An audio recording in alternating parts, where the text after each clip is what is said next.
bữa đây có hà đa là đa cũng một chỗ tuổi sống nữa cái nào mà trả không xin được trả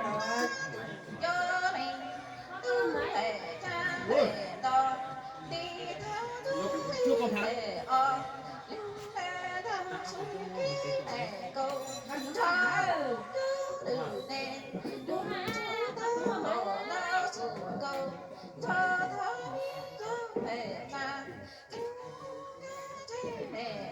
bây giờ chia chỉ mà nó tỏ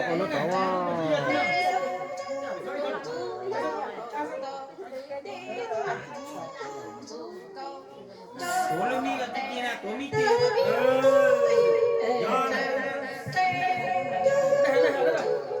Tốt trên thằng nó mai, tốt.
mẹ biết cả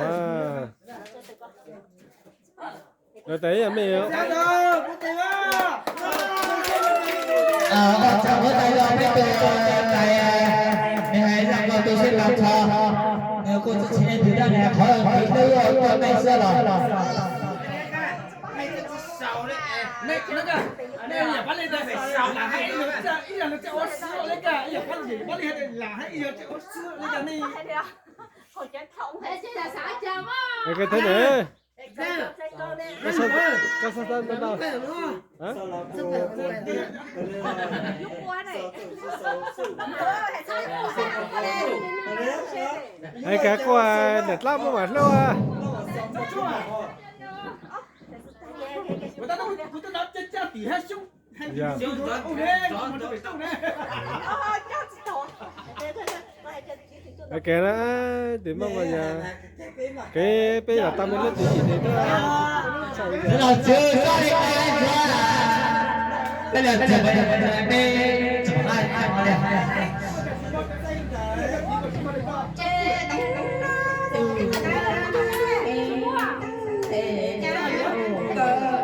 hello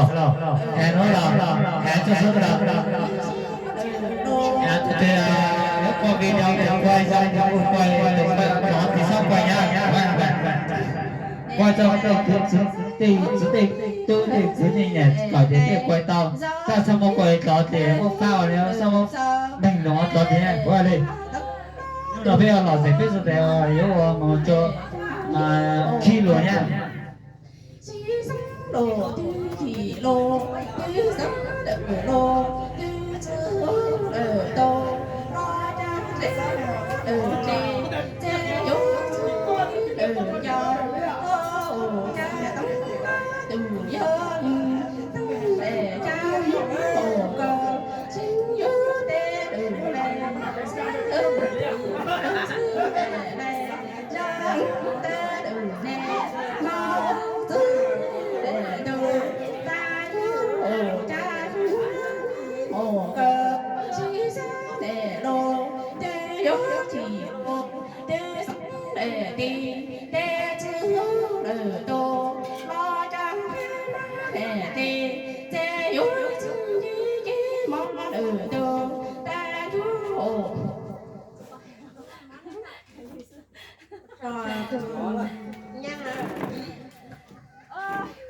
nó có hệ rằng phải nó mình chẳng nên chừng nó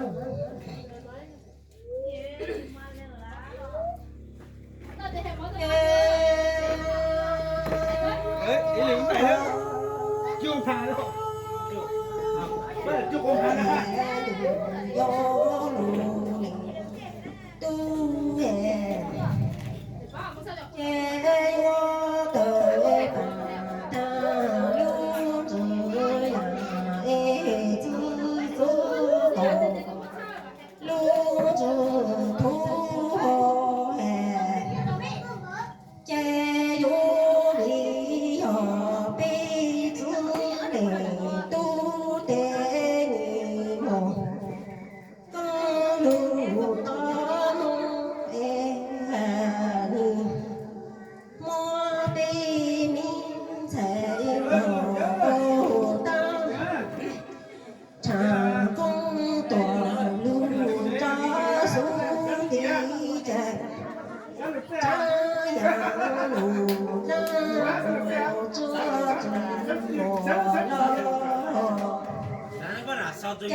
cũng từng hàng nữa.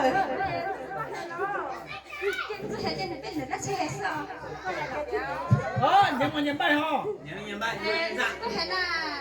Cái chơi nha nha. Đi hay đi đi hay bị khó.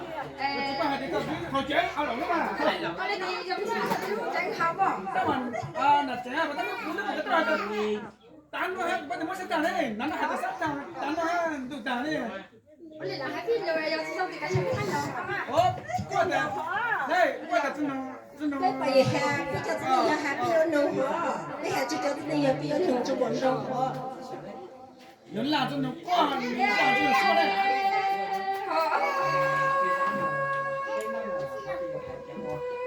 Mẹ đừng đi lột, thành tư về cha tư để đi về trời ya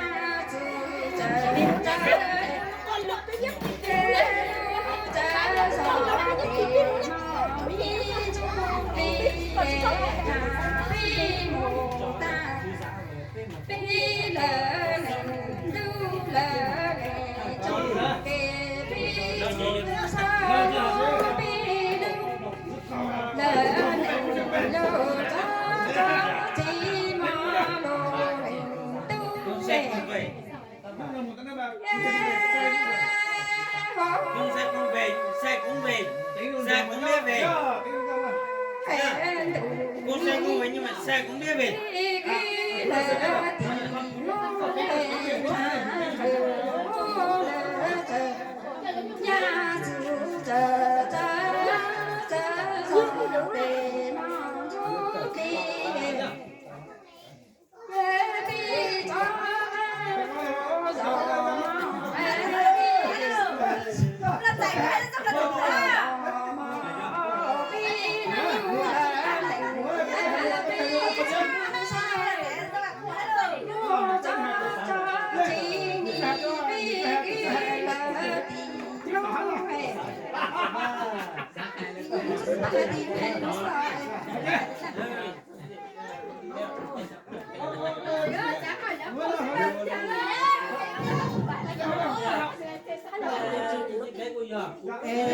Cô hãy ở bên rằng đúng dài, cô hãy bên đúng dài ta.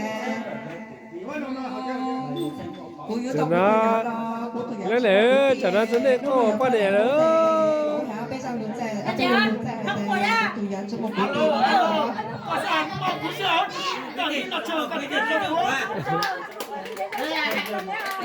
Cô đang nhận cho một cái tiền thì cô cho cái tiền, cô hãy bên đúng dài ta. Cho một cái tiền cô hãy cho em có thể nói là số tiền là năm mươi ta chỉ dùng. rồi, dùng xe, các nó cũng nhẹ nhàng, giống như dạng hết.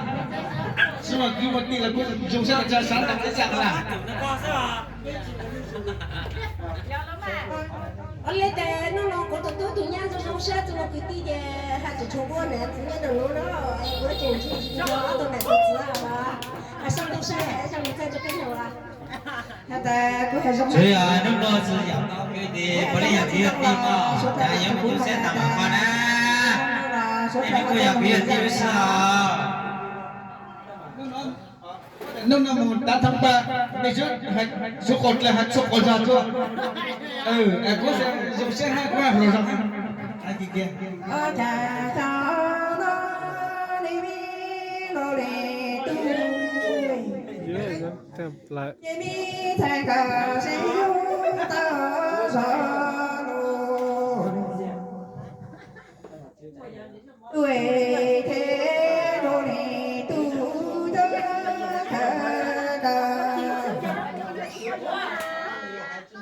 te ta có pro ta tu mà chú chỉ tỷ tu cô cô cha em đi thay cầu sĩ chữ ta rồi đủ ê cho thơ cứ bị thơ lời tình tê tê yo cha chủ tổ có thế ta bao tổ khi bao ô cha cầu si tế cầu si sơ xe cô sa nó ta sa lô lì tu ê cha kha cha ca lơ lô ta yo chu kỳ tỳ tu có cô nê ê thầy ca si ta lô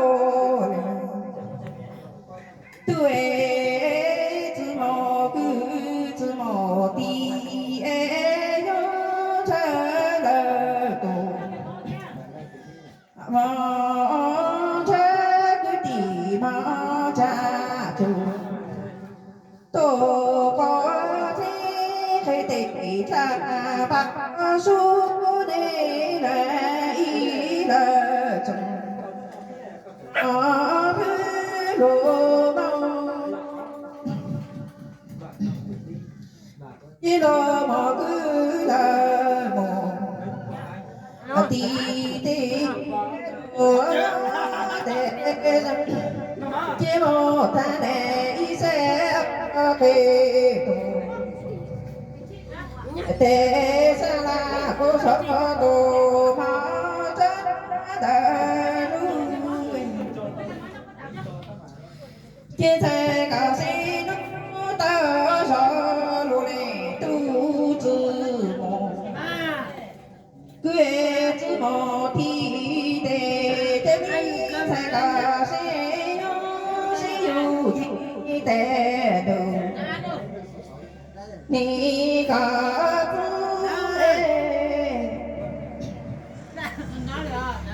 có cha thơ cho tu có phật để lo du như tu ta tổ tha ta lui chia sẻ cả si nó yo để đồ đi cả chỉ cố ta cho tôi cô phải ôm nợ còn ý này nhau đã cho cứ chờ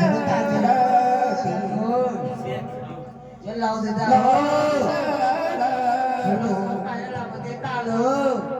mà này cho tờ ba chia sẻ cả si tay cho tôi cô để ô lơ cả nhớ là thế cả si du ta cha có lơ để tu cho công chủ để tu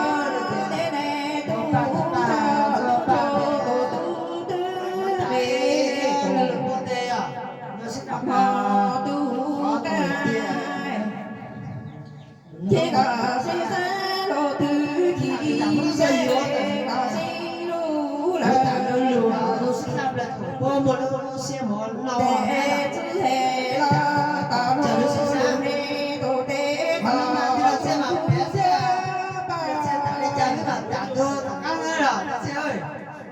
có một trăm chỉ xe nè, sẽ có si lu thì đã có chủ có một trăm xe à? u ta có một tiền là si ôi sa ta từ từ một bữa đi nhau Luôn luôn ta tạo việc ra đó rồi. cha ta hứa nè ta nhớ tô chủ nè ô tư ê ta tư tê ta chủ sẽ chỉ cầu si tê đồ đi cả tư cha lu cha chữ hè lo tê tê cô mò bao ê cầu si chữ sẽ ô ta nè tí nó y thu tô nè ở đâu đi cả tư nè